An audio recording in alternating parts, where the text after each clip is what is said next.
Hello friends, मैं सोनम जैन। आप सभी देख रहे हैं एस जे सोनम चैनल। एस जे सोनम चैनल पर आप सभी का स्वागत है। दोस्तों, आज की कहानी है आखिर उस मासूम की क्या गलती थी, भाग 2। कहानी शुरू करने से पहले कर दीजिए मेरे चैनल को सब्सक्राइब और वीडियो को लाइक एंड शेयर जरूर कीजिएगा, जिससे मुझे मिलती रहे नई नई कहानी लिखने के लिए प्रेरणा। कहानी पसंद आए तो चैनल को सब्सक्राइब जरूर कीजिएगा। तो चलिए कहानी शुरू करते हैं। अंजलि के जेठानी को मजबूरन अंजलि की 1 वर्ष की बेटी रूही को अपने साथ अपने घर लेकर आना पड़ा।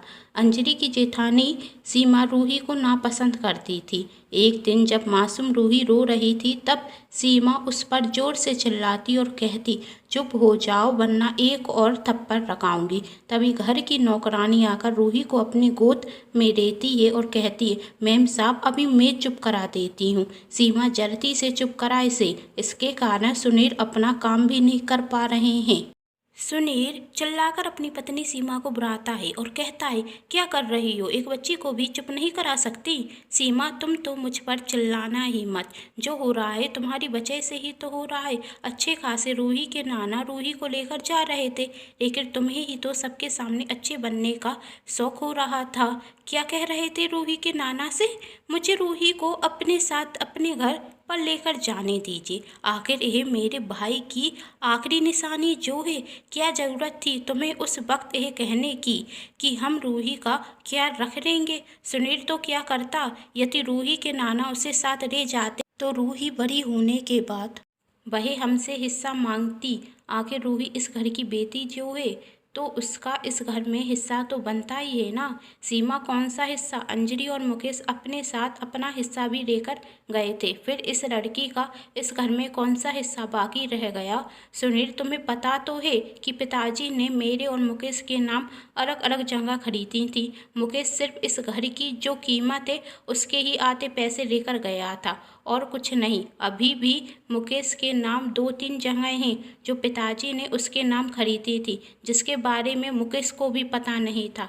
इसलिए तो मैंने उसे जल्दी से हिस्सा देकर यहाँ से रफा दफा कर दिया था। लेकिन अंजलि के पिता तो पिताजी के अच्छे खासे दोस्त हैं, तो उन्हें तो पता ही होगा ना। इसलिए तो मुझे इस मुसीबत को अपने साथ लेकर आना पड़ा, क्योंकि जब ये बारिश हो जाएगी तो मुकेश के नाम जो प्रॉपर्टी या जायदाद है उसे अपने नाम करा लेंगे। सीमा, जब यह बारिश हो जाएगी तो हमारे नाम जायदाद क्यों करेगी? मुकेश, तुम रूही को इतना डरा कर रखना, जो तुम कहो वह काम वह बिना किसी सवाल के चुपचाप करती रहे, फिर तो पूरी जायदाद हमारी है ना। सीमा, उसकी चिंता तुम मत करो, अब तो यह मेरी उंगलियों पर नाचेगी। रूही को उस घर की नौकरानी गोपी शांत करा रही थी और सोच रही थी कैसे रोकें ये। इन्हें तो नन्ही बच्ची पर दया भी नहीं आती। इतनी छोटी बच्ची पर आखिर कौन चिल्लाता है? कोई अनजान व्यक्ति भी अनजान बच्चे की हंसी को देखकर खुश हो जाता है और उसके रोने को देखकर दुखी हो जाता है, पर इन्हें तो अपने भाई की बेटी पर तरस नहीं आता। गोपी रूही को शांत कराने के लिए जब एक बोतल में दूध लेकर रूही को पिलाती, तभी सीमा वहां आकर कहती, यह क्या कर रही है? जानती भी है यह दूध कितना महंगा होता है? पूरा दूध इसको पिला देगी तो मेरे और मेरे बच्चों के लिए क्या बचेगा?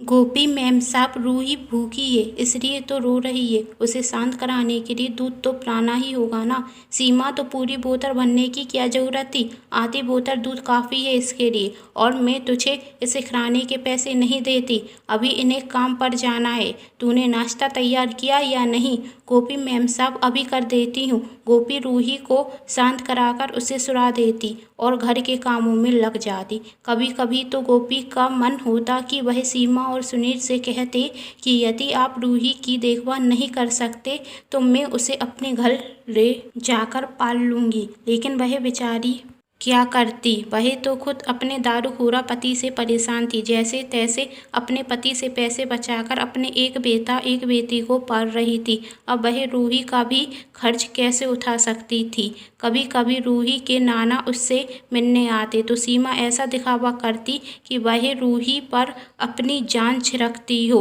गोपी का तो मन होता कि वह जाकर रूही के नाना को सब कुछ सच सच बता दे कि सीमा उस मासूम पर कितना जुर्म करती है।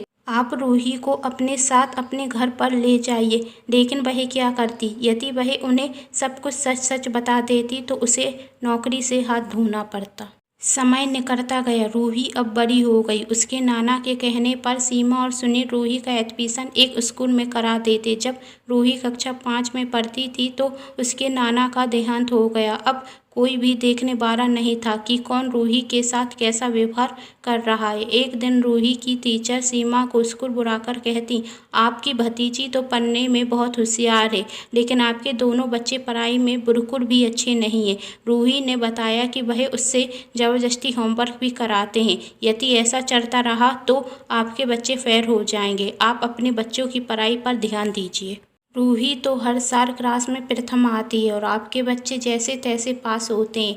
आप अपने बच्चों पर ध्यान क्यों नहीं देती? सीमा उस समय तो रूही से कुछ नहीं कहती, लेकिन जब वह रूही और अपने बच्चों को घर पर लेकर आती तो रूही को 2 थप्पड़ लगाकर कहती है, बहुत होशियार हो गई है तू। किसने कहा था तुझसे कहने के लिए कि तू मेरे बच्चों का होमवर्क करती है? रूही रोने लगती है। तभी घर की नौकरानी गोपी रूही को बचाने के लिए आती है तो सीमा कहती, बहुत पक्ष लेने रखी है तू इसका। अब तेरी इस घर में कोई ज़रूरत नहीं। निकल जा, तेरा हिसाब किताब मैं अभी क्लियर करती हूँ। अपने पैसे ले और निकल जा इस घर से। गोपी मैम साहब, मुझे नौकरी से मत निकालिए। यदि मैं चली गई तो आपके घर का काम कौन करेगा? सीमा, अब उसकी कोई ज़रूरत नहीं है। यह है ना रूही, ये करेगी अब घर के पूरे काम। सुबह 5 बजे उठकर झाड़ू पोछा लगाएगी, खाना बनाएगी, रात के 10 बजे तक काम करेगी। अब ए गोपी मैम साहब, इतनी सी बच्ची पर इतने जुर्म मत कीजिए। इतने बड़े घर का काम वह अकेले कैसे कर पाएगी? वह तो सही से काम भी नहीं कर पाएगी। सीमा, कैसे नहीं कर पाएगी? सही से काम नहीं करेगी तो मार घरेगी। अपने आप 1-2 बार में ही काम करना सीख जाएगी। तुम पैसे लो और निकलो यहाँ से। एक गोपी ही तो थी जो रूही का ख्याल रखती थी, उसके साथ खेलती थी। जब वह रोती तो उसे शांत कराती थी। सीमा ने आज उसे भी घर से निकाल दिया। अब रूही घर के सारे काम करती थी। सुबह सबसे पहले 5 बजे उठती थी और रात को 10 बजे सबके सोने के बाद सोती थी। यदि रूही से काम करने में कोई गलती हो जाए तो सीमा उसे बहुत मारती थी। इतना ही नहीं, सीमा के दोनों बच्चे भी रूही को बहुत परेशान करते थे। रूही दुख दुख कर कमरे में अकेले बैठकर रोया करती थी और भगवान से सिर्फ एक सवाल किया करती थी, आपने सबको मम्मी पापा दिए तो मुझे क्यों नहीं दिए? यदि मेरे मम्मी पापा होते तो वह मुझे कभी नहीं मारते। समय निकलता गया। रूही अब बालिग हो गई थी। सीमा और सुनील रूही से वह पूरी प्रॉपर्टी अपने नाम करा रहे थे जो कभी उसके पिता मुकेश के नाम थी, जिसकी हकदार रूही थी। अब तो जिस वजह से वह रूही को अपने पास रखे थे वह वजह भी खत्म हो चुकी थी। सीमा का पति सुनील सीमा से कहता, अब तुम चाहो तो रूही को घर से निकाल दो, अब मुझे इससे कोई मतलब नहीं। सीमा, इतनी अच्छी मुफ्त की नौकरानी को आखिर घर से कौन निकालता है? कहकर दोनों बहुत जोर से हंसने लगते। सीमा अपने दोनों बच्चों की शादी करा देती, लेकिन वह रूही की शादी कराना नहीं चाहती थी। आखिर सीमा इतनी मूर्ख थोड़ी न थी कि मुफ्त की नौकरानी को घर से जाने देती, वह भी बिना वायदे के। एक दिन सीमा के पास एक व्यक्ति आता और वह कहता, तुम्हारे लिए मेरे पास बहुत अच्छा ऑफर है, इसमें तुम्हें बहुत से पैसे मिलेंगे। सीमा, पैसों की बात है तो बात को घुमाओ मत, जो कहना है जल्दी जल्दी कहो, क्या ऑफर है? वह व्यक्ति, तुम्हारी भतीजी के लिए एक रिश्ता लेकर आया हूँ। सीमा, चले जाओ, मुझे उसकी शादी करने की कोई जरूरत नहीं। वह व्यक्ति, पहले मेरी पूरी बात तो सुन लो। सीमा, बोलो, क्या कहना है?